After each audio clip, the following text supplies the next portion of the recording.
Escola Ensino Secundário Técnico Vocacional 28 de novembro executa uma oção concessão escolar 100%.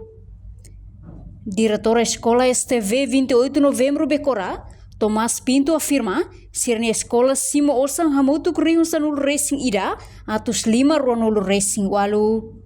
No husi total osan concessão escolar parte escola executa 1% atus sida. Hanesam bahia administração niang, ba necessidade escola cada departamento, inclui mobiliário ba professor da turma sira, horisosa quadro e a sala laran.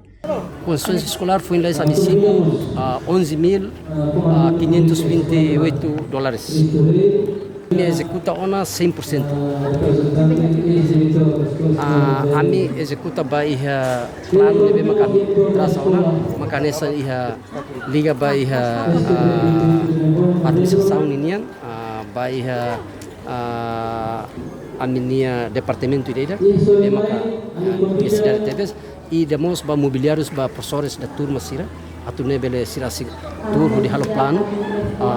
Terceiro ami halmos ba sosa quadro de whiteboard atune atu muda itania quadro metan ba faz whiteboard todo para professor sira bele usa hodia ko estudante sira la bele hetan moras kriteria sira ne free ba buat tutu tambah liusi despaisu ba Ministério Dunia ami sempre executa ho tuir buat de maka Ministério fo.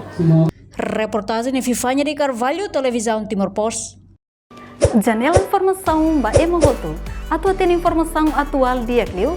Kita haluha. Hane yang botão subscribe, like. Halo comentário no fahe tutang ba media sosial hotu.